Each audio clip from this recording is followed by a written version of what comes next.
Hello दोस्तों, स्वागत है आपका स्टडी स्कोप यूपीएससी में। पिछली वीडियो में हमने वुमेन इन इंडियन सोसाइटी से संबंधित कुछ प्रश्नों को देखा था। इस वीडियो में हम उसके कुछ बचे हुए प्रश्नों को यहाँ पर देखेंगे। आगे के 2-3 वीडियो भी इसी टॉपिक पर आएंगे क्योंकि इस पर काफी ज्यादा प्रश्न यूपीएससी के पीवाईक्यूज में आ रखे हैं, तो धीरे धीरे हम डिस्कस करते चलेंगे। तो चलिए शुरू करते हैं हमारी आज की डिस्कशन। आज का हमारा पहला प्रश्न है, भारतीय समाज में लैंगिक समानता लाने वाली सामाजिक बाधाओं को स्पष्ट कीजिए। तो यहाँ पर स्पेसिफिक कौन सी बाधाएं पूछी है? सामाजिक बाधाएं पूछी है। सामाजिक बाधाएं कौन सी होती है? जो समाज के द्वारा लाई गई होती है, जैसे कि पितृसत्तात्मक समाज के कारण हो गया, महिलाओं को शिक्षा के कम अवसर देना हो गया, दहेज प्रथा हो गई, बाल विवाह हो गया। इस प्रकार की जो समस्याएं हैं वो कौन सी समस्या है? सामाजिक समस्याएं। तो इस प्रश्न में हमें उन्हीं समस्याओं के बारे में डिस्कस करना है। पिछले वीडियो में हमने एक प्रश्न इससे संबंधित डिस्कस किया था, जो था कि समय और स्थान के विरुद्ध भारत में महिलाओं के लिए निरंतर चुनौतियां क्या हैं। तो इसी प्रश्न से मिलता जुलता यह प्रश्न है। तो अब समस्याएं तो वही की वही बनी रहेगी। यहाँ पर जो लिखी है उन्हीं में ही कई समस्याएं वो सामाजिक समस्याएं, जैसे कि लिंग आधारित हिंसा हो गई, बाल विवाह हो गई, शिक्षा तक सीमित पहुंच हो गई, पितृसत्तात्मक समाज हो गया, स्वास्थ्य संबंधी असमानता हो गई। ये कौन सी है? सामाजिक बाधाएं हैं। तो इसी से मिलता जुलता जो आज हम प्रश्न डिस्कस कर रहे हैं वह है। तो ज्यादा फर्क नहीं है, बस इसमें कुछ पॉइंट एक्स्ट्रा लिख दिए गए हैं जिसको आप वीडियो को पॉज करके आसानी से पढ़ सकते हो। बहुत ही आसान सा प्रश्न है। हम इस प्रश्न की शुरुआत जो ग्लोबल जेंडर गैप इंडेक्स है उसको कोट करके कर सकते हैं, क्योंकि जो भारत की स्थिति क्या है, वैश्विक स्तर पर महिला समानता के मामले में बहुत ही खराब है। तो यही जो सबसे मेन बात हाईलाइट कर रही है कि भारत के अंदर क्या है, महिलाओं की सामाजिक बाधाएं हैं या लैंगिक समानता को लेकर बाधाएं हैं, जो कि हमारे प्रश्न के अकॉर्डिंग इंट्रो बन जाता है, जिसको हम यहाँ पर लिख सकते हैं। मेन मोटिव हम सबसे पहले वही जो लैंगिक समानता लाने में सामाजिक बाधाएं हैं उसके बारे में बताएंगे, जैसे कि लिंग आधारित हिंसा हो गई, बाल विवाह हो गया, शिक्षा तक सीमित पहुंच होगी, स्वास्थ्य देखभाल असमानता होगी, पितृसत्तात्मक समाज होगी। ये सभी हमने पॉइंट कल भी डिस्कस किए थे। कुछ एक्स्ट्रा पॉइंट हैं, जैसे कि रोजगार में भागीदारी में कमी है, घर और भूमि स्वामित्व के अधिकार कम है, राजनीतिक प्रतिनिधित्व महिलाओं का कम है, लिंग भूमिकाएं और अपेक्षाएं, महिलाओं से अपेक्षा की जाती है कि वह सिर्फ घरेलू काम करे। तो इस प्रकार की जो अपेक्षाएं हैं वह भी लैंगिक समानता लाने में बाधाएं हैं। दहेज प्रथा जैसी समस्याएं हो गई, जो महिलाओं से कई अवसर छीन लेती है या महिलाओं को शारीरिक और मानसिक हिंसा का सामना करना पड़ता है। पुत्र को प्राथमिकता देना, जिसके कारण कन्या भ्रूण हत्या जैसी समस्याएं भी सामने आती है। और महिलाओं में निर्णय लेने में प्रतिनिधित्व है उसमें भी कमी देखी जाती है। अब पंचायती राज के तहत महिलाओं को स्थानीय स्वशासन में 33% रिजर्वेशन तो दे दिया, लेकिन वहां पर सरपंच पति या प्रधान पति जैसी जो अवधारणा आ गई है, जैसे कि आप पंचायत मूवी के अंदर देखते ही हैं, जो गांव के एक्चुअल प्रधान तो लेडी होती है, लेकिन जो कामकाज देखते हैं वो उसके हस्बैंड देखते हैं। यही क्या है, सरपंच पति या फिर प्रधान पति की अवधारणा समाज के अंदर आ गई, जिसके कारण जो महिलाओं का प्रतिनिधित्व है वह कम है। और 2015 के दिन जो पंचायती राज दिवस था उसके उपलक्ष्य में नरेंद्र मोदी जी ने कहा भी था कि जो ये सरपंच पति की अवधारणा है इसको समाप्त करने की देश में महती आवश्यकता है। और महिलाओं पर क्या है, दोहरा कार्य बोझ है। कौन कौन सा? अब महिलाएं घर से बाहर निकलकर काम करने जा रही है, लेकिन जो महिलाओं के घरेलू काम है उसमें कोई चेंजेस नहीं आ रहे, वो महिलाओं के लिए आरक्षित कर दिए गए हैं। ये काम तो आपका ही है, जिसके कारण महिलाओं पर क्या आ रहा है, दोहरा कार्य बोझ आ रहा है। तो ये सामाजिक समस्या है जो लैंगिक समानता लाने में बाधाएं हैं, जिसको हमने यहाँ पर डिस्कस किया है। आप वीडियो को पॉज करके अच्छे से इन पॉइंट को पढ़ सकते हैं या फिर अपने नोट्स में लिख सकते हैं। अब इसमें हम आगे लिख सकते हैं क्या क्या सरकार को और प्रयास करने चाहिए ताकि जो बाधाएं हैं इनको दूर किया जा सके। अब इसका आंसर क्या हो सकता है? जो जो चुनौतियां थी उसका उल्टा लिख दीजिए, जैसे कि जो निर्णय लेने में प्रतिनिधित्व का अभाव है तो वहां पर महिलाओं का प्रतिनिधित्व बढ़ाया जाए, जो सरपंच पति वाली अवधारणा है उसको समाप्त किया जाए। और मोदी जी वाली जो लाइन है, सरपंच पति की अवधारणा को भारत से समाप्त करने की आवश्यकता है, उसको कोट कर सकते हैं। दहेज प्रथा जैसी समस्या है उसके लिए जो दहेज प्रतिशत अधिनियम है 1961 वाला, उसको और अधिक सशक्त बनाया जाए, मजबूत बनाया जाए, उसका सही से कार्यान्वयन हो। महिलाओं का राजनीतिक प्रतिनिधित्व बढ़ाया जाए, जो कि अभी सरकार ने बहुत ही महत्वपूर्ण कदम लेके आई है, जो कि बहुत ही ज्यादा सराहनीय कदम है सरकार का, महिलाओं के आरक्षण से संबंधित विधायिका और लोकसभा में। तो इस प्रकार के कदम का भी आप जिक्र कर सकते हैं। और भी पॉइंट वे फॉरवर्ड में क्या आ सकते हैं कि बाल विवाह को रोकने के लिए सरकार अच्छे से कदम उठाए, महिला शिक्षा या महिला साक्षरता को बढ़ावा दिया जाए। यही चीजें हैं जो इसके विपरीत में हैं, उनको आप वे फॉरवर्ड के रूप में लिख सकते हैं ताकि जो ये बाधा है इनको दूर किया जा सके। कंक्लूजन में हम वही जो कल की वीडियो में डिस्कस किया था कि हम महिला से संबंधित प्रश्न हमेशा SDG 5 ही कोट करेंगे ताकि ये हमारे जहन में बैठ जाए। हमारा अगला प्रश्न है, पिछले दशक के दौरान महिलाओं को आर्थिक रूप से स्वतंत्र और आत्मनिर्भर बनाने के लिए सरकार ने क्या उपाय किए? यह प्रश्न 1997 में आया था, लेकिन अब यह प्रश्न यदि 2024 में आए या फिर 2025 में आए तो पिछला दशक पूछेंगे तो कौन सा होगा? 2011 से लेकर 2020 तक कौन कौन से कदम महिलाओं के लिए सरकार ने उठाए हैं, तो वही चीज उसमें हमें यहाँ पर लिखनी होगी। तो जो जो कदम सरकार ने महिलाओं के लिए उठाए हैं उनको आप सीधा सीधा लिख सकते हो। अब यहाँ पर मैंने 15-16 सरकारी योजनाओं के बारे में लिखा है, जो सरकार के कदम हो गए उनके बारे में। ये तो हो गई सरकारी योजना। अब इसमें और कौन से पॉइंट आ सकते हैं जो सरकार ने संवैधानिक प्रावधान भी किए हैं या फिर कुछ चेंजेस लाई हैं या फिर कोई अधिनियम लेके आई है, जैसे 2013 वाला अधिनियम हो गया, उनके बारे में भी साथ में यहाँ पर लिख सकते हैं। जैसे जिसको मैंने यहाँ लिखा नहीं, अभी जस्ट याद आया, तो जो कल का वीडियो था उसमें कई सारे पॉइंट लिखे गए हैं, वहां से आप देख सकते हैं। मैंने यहाँ पर सिर्फ सरकारी योजनाओं के बारे में लिखा है, जिसको आप वीडियो को पॉज करके आराम से पढ़ सकते हैं। इसमें कुछ समझने वाला नहीं है। अब योजनाएं कौन कौन सी हैं आपको स्वयं पता है, आप अपने नोट्स में योजनाओं को ऐड कर सकते हैं। जैसे कि बेटी बचाओ बेटी पढ़ाओ, महिला साक्षरता को बढ़ावा देने के लिए और कन्या भ्रूण हत्या को रोकने के लिए। और दूसरा है प्रधानमंत्री मातृ वंदना योजना, जो कि गर्भवती महिलाओं या स्तनपान कराने वाली महिलाओं के लिए लाई गई थी, जिसके तहत MMR और IMR है उसमें कमी लाई जा सके, यानी कि मातृ मृत्यु दर और शिशु मृत्यु दर में कमी लाना। और भी यहाँ पर बाकी पॉइंट्स लिखे हुए हैं, जैसे कि महिला शक्ति केंद्र हो गया, प्रधानमंत्री उज्ज्वला योजना होगी जो LPG कनेक्शन को लेकर हो गई, राष्ट्रीय ग्रामीण आजीविका मिशन SHG को सशक्त करने के लिए योजना लाई गई थी 2012-11 में, स्टेप योजना होगी जिसके माध्यम से महिलाओं को कौशल प्रशिक्षण देकर उनको स्वरोजगार के लिए सशक्त किया जा सके, प्रधानमंत्री कौशल विकास योजना हो गई, महिला helpline, gender budgeting, Sukanya Samriddhi योजना होगी जो कि एक बचत योजना है, राष्ट्रीय महिला कोष हो गया जो कि महिला उद्यमियों को सहायता प्रदान करने के लिए शुरू किया गया था, मुद्रा ऋण योजना होगी जिसके तहत जो MSME होते हैं उनको सशक्त करने के लिए यह योजना लाई गई थी, सबला योजना हो गई, जननी सुरक्षा योजना हो गई जिसके तहत संस्थागत प्रसव को बढ़ावा देना है, यानी कि हॉस्पिटल में प्रसव होना, और निर्भया फंड जो निर्भया हत्याकांड के बाद लाया गया था। तो ये कदम सरकार ने पिछले दशक में उठाए हैं। और भी जो लीगल कदम थे उनके बारे में भी आप जानकारी दे सकते हैं, जैसे कि 2013 वाला एक्ट हो गया। तो बिल्कुल ही सीधा सा प्रश्न था, तो हमने सिर्फ और सिर्फ इसमें यही डिस्कस किया है कि कौन कौन सी सरकारी योजना लेकर आई है। आज का हमारा अंतिम प्रश्न है, वो काफी इंटरेस्टिंग प्रश्न है। अभी जो 2 प्रश्न डिस्कस किए वो तो बहुत ही सीधे प्रश्न थे, यह प्रश्न है वह बहुत ही अच्छा प्रश्न है। इसमें मैंने बहुत ही अच्छा डेटा लिखा है और साथ ही में बहुत ही अच्छे पॉइंट्स लिखे हैं जिसको आप अपने नोट्स में ऐड कर सकते हैं। ये क्वेश्चन आपको बहुत ही ज्यादा हेल्प करने वाला है। तो प्रश्न है कि महिलाओं को सशक्त बनाना जनसंख्या वृद्धि को नियंत्रित करने की कुंजी है, चर्चा कीजिए। यह प्रश्न 2019 में पूछा गया था। अब यहाँ पर प्रश्न को तो आप समझ गए होंगे कि प्रश्न कह रहा है कि यदि जनसंख्या वृद्धि को नियंत्रित करना है तो क्या करना पड़ेगा? महिलाओं को सशक्त करना पड़ेगा। यानी कि जनसंख्या वृद्धि को नियंत्रित करने का जो ताला है उसकी चाबी किसके पास है? महिलाओं को सशक्त करने में है, जिसके कारण जो जनसंख्या वृद्धि से जो संसाधनों पर अत्यधिक दबाव पड़ रहा है उसको रोका जा सकता है। तो अब आप अच्छे से इस प्रश्न को समझ गए होंगे। संक्षेप में प्रश्न इतना ही कह रहा है कि यदि जनसंख्या वृद्धि को नियंत्रित करना है तो उसके लिए क्या करना पड़ेगा? महिलाओं को सशक्त करना पड़ेगा। महिलाओं को सशक्त करते ही क्या हो जाएगा? अपने आप जो जनसंख्या वृद्धि की जो गति है वो तीव्र है, वो धीमी पड़ जाएगी। तो किस प्रकार से महिलाओं को सशक्त करने से, महिलाओं को मजबूत बनाने से जनसंख्या वृद्धि की गति धीमी हो जाएगी, उसको हमें यहाँ पर बताना है। तो अब हम अपने उत्तर की शुरुआत कैसे करेंगे? हम इंट्रो में सबसे पहले बता सकते हैं NFHS जो 5 था उसका डेटा, जो क्या कह रहा था कि वर्तमान में क्या है, जो प्रजनन दर है वो कहाँ पहुंच गई है? प्रतिस्थापन दर यानी कि 2.1 के करीब पहुंच गई है। अब प्रतिस्थापन दर से क्या तात्पर्य है? प्रतिस्थापन दर से सीधा सा इतना ही तात्पर्य है कि एक महिला कितने बच्चे पैदा करती है। 2.1 का मतलब है एक महिला 2.1 की एवरेज से बच्चे पैदा करती है भारत के अंदर। तो अब ये प्रतिस्थापन दर क्यों है? 3.1 प्रतिस्थापन दर क्यों नहीं है? तो अब जो माता पिता का युगल होता है वो कितने होते हैं? 2 जने होते हैं। तो अब 2 का प्रतिस्थापन कितनी संतानों से हो रहा है?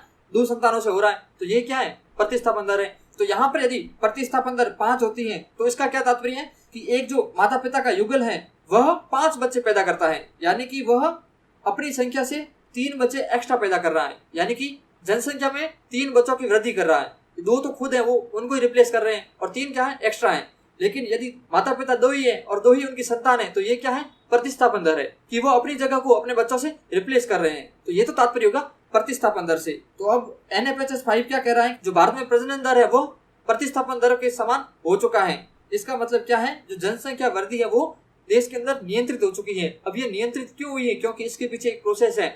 इसके पीछे जो महिलाओं को सशक्त किया गया है, महिलाओं को आर्थिक रूप से, सामाजिक रूप से, सांस्कृतिक रूप से मजबूत और जागरूक बनाया है, उसी के फलस्वरूप इस प्रतिस्थापन दर के पास पहुंचा गया है। तो ये तो हमने जो यहाँ पर प्रश्न की लाइन थी उसको वैलिड बना दिया। इसके आगे जो हाल का कोई कॉन्टेक्स्ट है उसको साथ में बता सकते हैं। जैसे कि हाल ही में जो जया जेटली की अध्यक्षता में 4 सदस्यीय एक टास्क फोर्स गठित किया गया था, जिसने जो लड़कियों की आयु है उसको 18 से बढ़ाकर 21 साल करने की सलाह दी थी।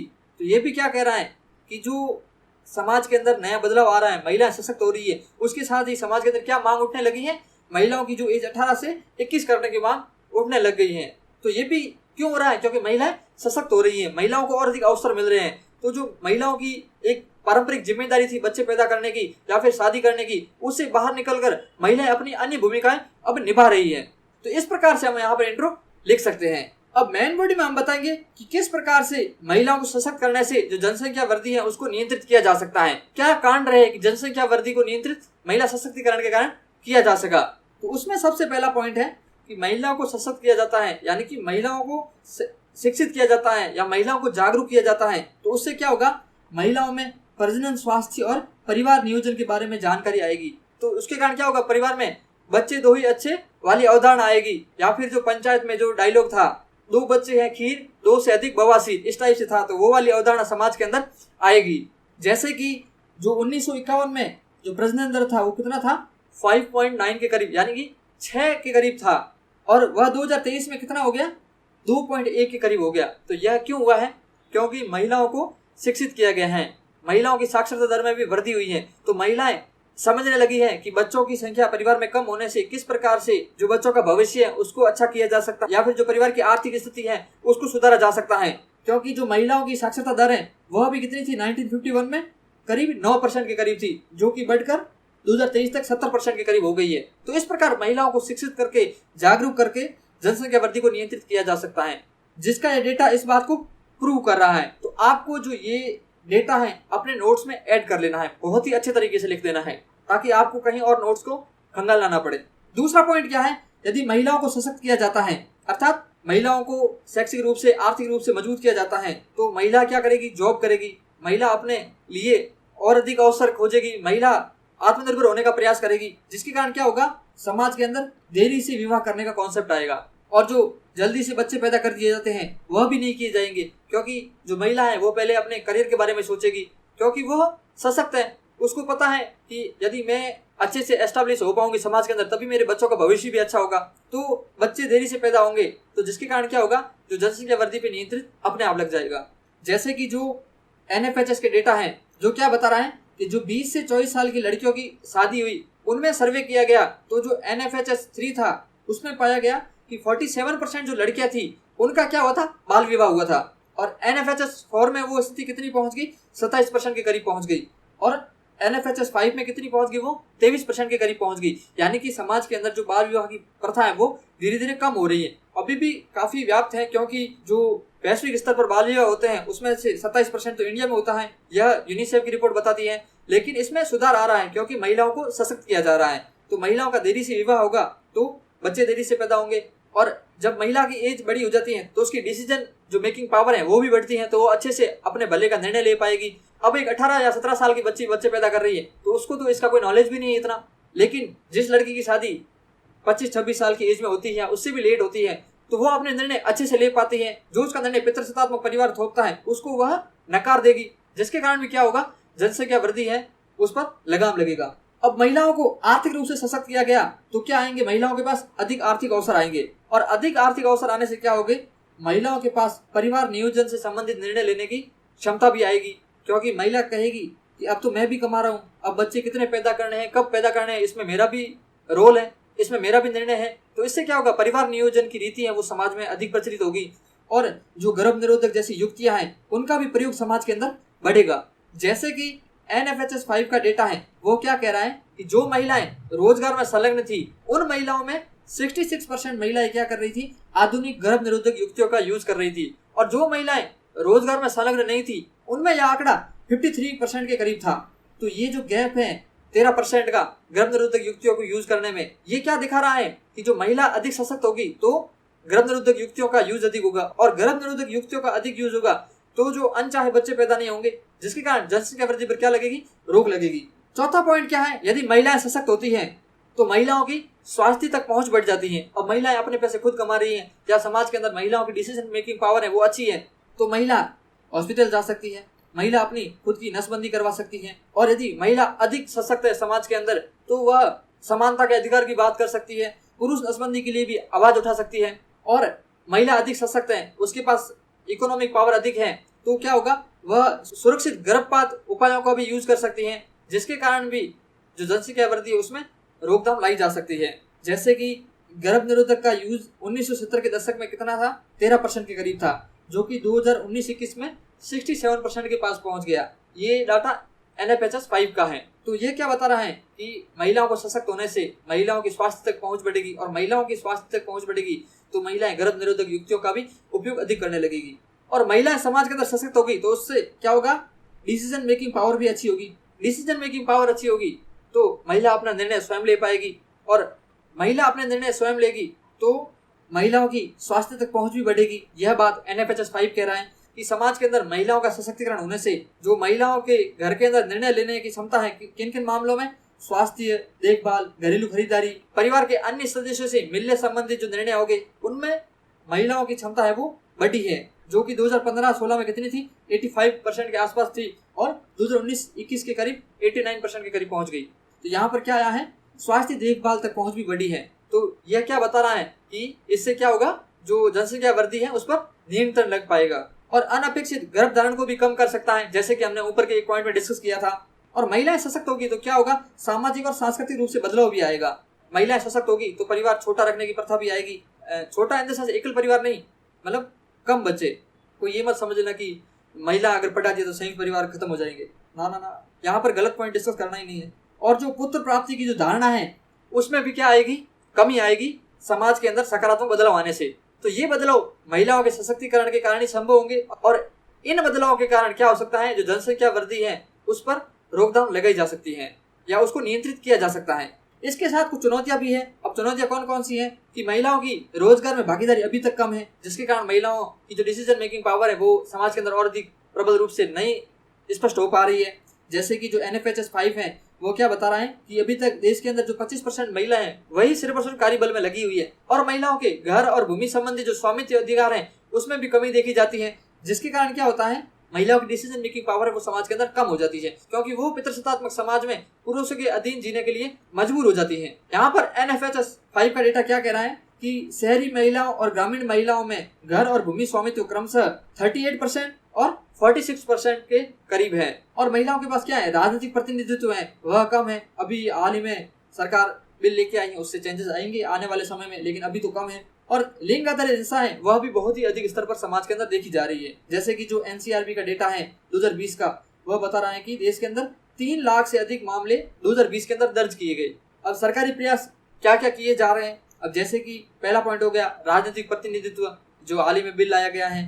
पंचायत और शहरी स्थानीय स्वशासन में महिलाओं के लिए जो आरक्षण है 33% का, और सरकारी कई योजनाएं होगी जो कि अभी हमने ऊपर वाले प्रश्न में डिस्कस की थी, और भी कई योजनाएं हैं उनको आप यहाँ पर लिख सकते हैं। जेंडर बजटिंग की अवधारणा 2005 के अंदर लाई गई थी। तो ये सरकारी प्रयास किए गए हैं। वे फॉरवर्ड में हम वापस जो चुनौतियां हैं उनको बता सकते हैं, जैसे कि शिक्षा और कार्यस्थल में लड़कियों और महिलाओं की समान भागीदारी सुनिश्चित हो, और महिलाओं की क्या हो, आधुनिक गर्भ निरोधक युक्तियां हैं उन तक पहुंच सीमित ना हो, असीमित पहुंच हो, और महिलाओं को जो भी सामाजिक प्रथाएं नुकसान पहुंचा रही है उन पर रोकथाम लगे, और जो सरकारी कानून है उनको और अधिक मजबूत बनाया जाए। जो पितृसत्तात्मक समाज है उसको समाज के अंदर समाप्त किया जाए, उसका दृष्टिकोण चेंज किया जाए, और जिस प्रकार से मातृत्व अवकाश की अवधारणा है उस प्रकार से पितृत्व अवकाश भी लाया जाए, ताकि जो पिता की जिम्मेदारी है उसको भी समाज के अंदर डिफाइन किया जा सके, बच्चों की देखभाल से संबंधित। तो इन पॉइंट्स को हम यहाँ पर लिख सकते हैं, और कंक्लूजन में हम वापस वही SDG 5 को कोट कर सकते हैं, जो कि सबसे बेस्ट कंक्लूजन है। तो इस प्रकार से आज हमने क्या किया है, 3 प्रश्नों को डिस्कस किया है, जिसमें से 2 प्रश्न तो बहुत ही इजी थे, तीसरा प्रश्न काफी अच्छा प्रश्न था, इसमें काफी डेटा लिखे गए हैं, इनको आप अपने नोट्स में ऐड कर सकते हैं। और साथ ही आप इस चैनल को और इस वीडियो को अधिक से अधिक लोगों तक शेयर कीजिए, अधिक लोगों को इसके बारे में जानकारी दीजिए। और ये PDF फाइल आप मेरे Telegram channel study scope UPSC से प्राप्त कर सकते हैं, जिसकी लिंक आपको पहले पिन कमेंट में मिल जाएगी। वीडियो को अंत तक देखने के लिए धन्यवाद। मिलते हैं कल। जय हिंद, जय भारत।